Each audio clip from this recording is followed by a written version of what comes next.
The engine hummed softly as I slowly pulled up to the curb. When I shifted the car into park, Mason was already bouncing in his seat, his tiny feet tapping with an eagerness that was impossible to ignore. His excitement was contagious, and he spoke in rapid-fire bursts, hardly pausing for breath as he rambled on about the new school year. His words jumbled together, racing ahead of each other. "Dad, did you know Mrs. Thompson moved? Jake said there's a new science lab at another school, and there's a legend about a hidden door behind the gym." I chuckled, adjusting the rearview mirror to get a better look at him. "A secret door?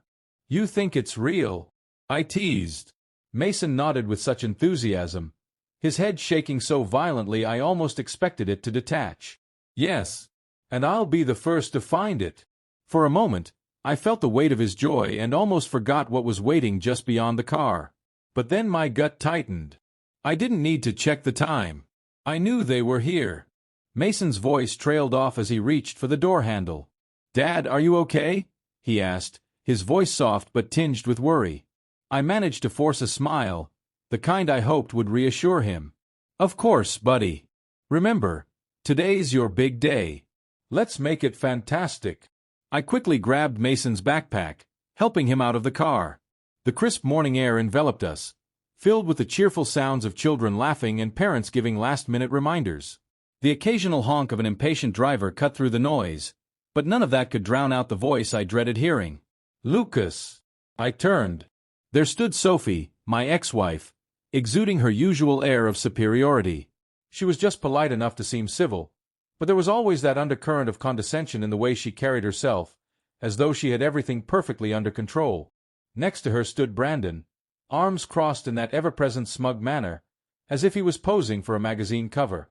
Sophie tilted her head, her eyes narrowing just slightly with feigned surprise. "What a surprise to see you here, Lucas." I kept my face neutral. Where else would I be? "It's school drop-off, Sophie." She let out a small, insincere laugh and brushed invisible dust off her coat with those perfectly manicured nails. "Naturally. I just assumed, given how busy you are, that you'd be late or maybe preoccupied with other things." The first jab of the morning, wrapped in a thin veneer of politeness. I didn't bite. Mason, blissfully unaware of the tension, tugged at my sleeve. "Dad, can I go say hi to Jake?" I ruffled his hair. "Go ahead, buddy. I'll see you after school." As Mason ran off, Sophie's syrupy voice returned, this time with a bit more venom. "Oh, and you remembered all his school supplies, right? I mean, I know things have changed for you after the divorce. I'd hate for Mason to go without." There it was. The passive-aggressive insult wrapped in fake concern. I met her gaze, saying nothing. Brandon chuckled, shaking his head as though everything was just as it should be. "Hey, at least you're trying, even if you are spoiling him." My jaw tightened, but I held my composure. Sophie sighed dramatically. "Lucas, really.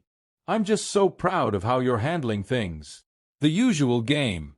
She always knew how to phrase things to position herself as the rational, put-together one, while subtly undermining me. Brandon was just there to reinforce it, a living, breathing prop that showed she had moved on to something better. I wasn't about to give them the satisfaction. "Thanks for your concern, but I'm doing just fine." For a brief moment, Sophie's smile wavered, just the tiniest crack in her perfectly constructed mask, but she quickly recovered, her voice dripping with artificial sincerity. "Mason is growing up so fast. Stability is important, don't you think?" Another jab. Another implication that I wasn't providing what Mason needed.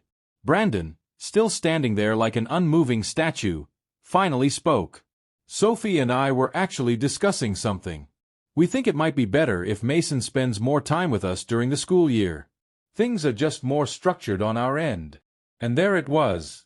Not just superiority but control. I tilted my head, pretending to consider it before I let out a small chuckle. "That's funny. I was just thinking how great it is that Mason gets to see real strength, someone who doesn't have to tear others down to feel powerful." Brandon's smirk faltered, the first sign of unease. Sophie's expression tightened, but I held her gaze. My voice was steady. "I only want what's best for Mason." For the first time, I saw something in her eyes, a flicker of uncertainty. Before she could respond, Mason came running back, his cheeks flushed with excitement. "Dad, the secret door is real. Can we look for it later?" I smiled, feeling the weight of the tension lift, if only for a moment. "You bet, buddy." Sophie wasn't done. She leaned in, her voice low. "Lucas, don't take this personally. We're all just trying our best." I turned back to her, keeping my tone light. "No need to make things awkward, Sophie." A small smile tugged at my lips. "One last thing. Brandon has no business making remarks about parenting." Her mouth parted slightly. Brandon's jaw tightened. I walked Mason to the school gates, his small hand wrapped around mine. "Dad," he asked suddenly, "why does Mom always talk like that?"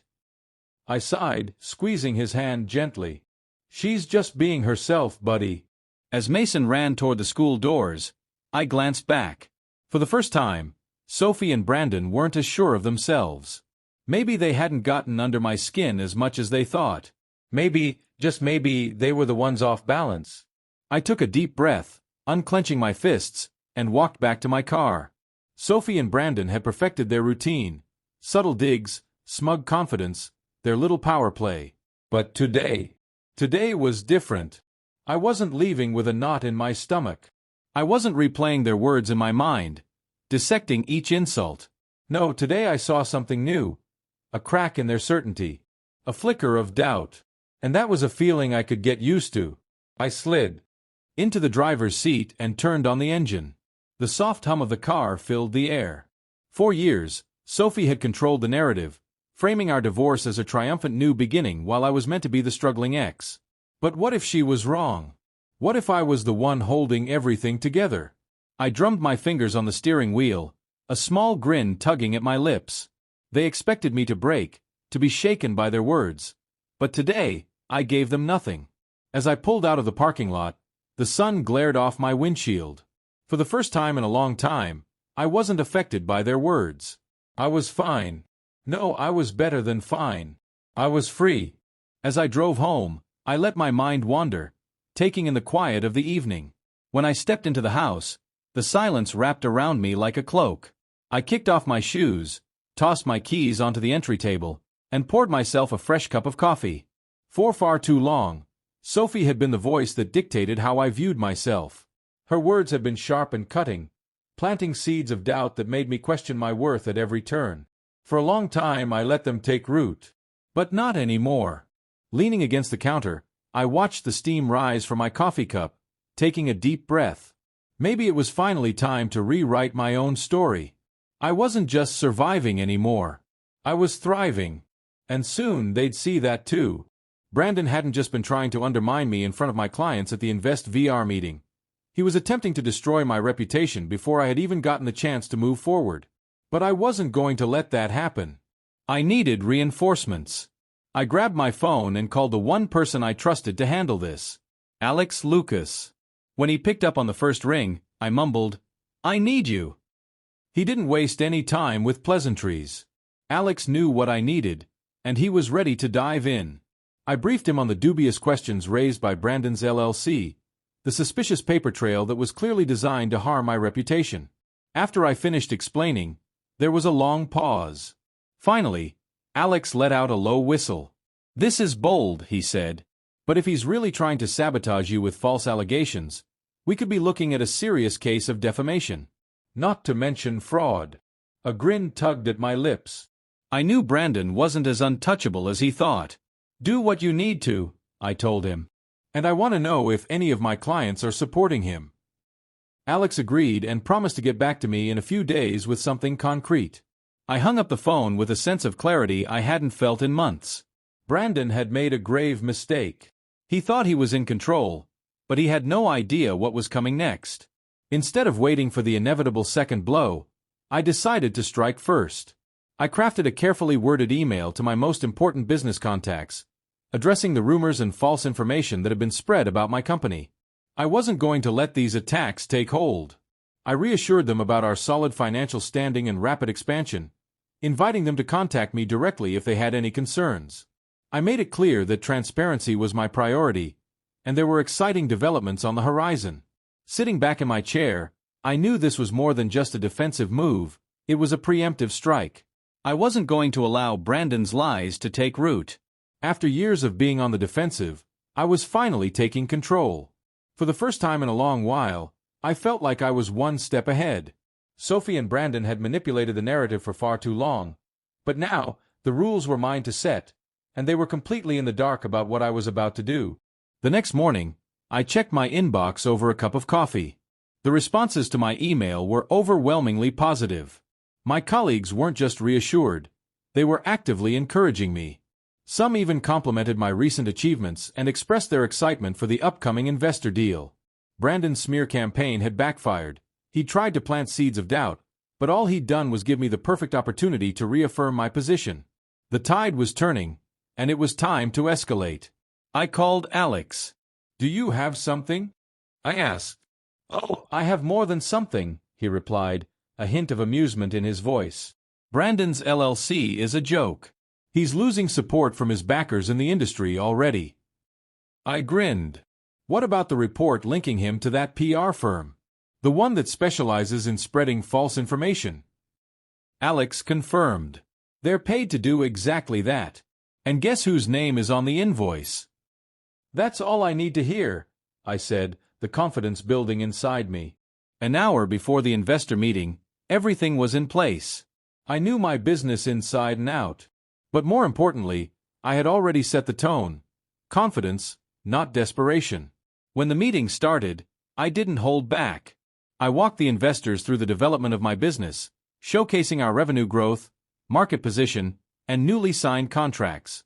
I backed up every claim with hard evidence, not just promises. When the Q&A session began, an older investor, Carter, leaned forward. "Lucas," he said, "there's been talk of instability, leadership challenges, and financial concerns. I won't lie, there have been rumors." I nodded. "I've seen the rumors too," I said. I pulled out a printed copy of the article and placed it on the table in front of them. "This piece was funded by a rival," I continued. "Not just any rival. Carter, you've spent the last few months trying to undermine my business, steal my contacts, and damage my reputation." I pulled out another folder and passed it around, showing the PR firm's invoice with Brandon's name on it. There was a long silence. Then Carter chuckled. "Well, that's an interesting one." Evelyn, a perceptive investor, shook her head. "The fact that someone would go to such lengths to discredit you only makes me trust your business more. It means you're a threat." I nodded. "Precisely." And just like that, I flipped the narrative. I wasn't the struggling business owner anymore. I was the underdog who had succeeded despite the odds. By the end of the meeting, the investors were shaking my hand, confirming their commitment. The deal was mine.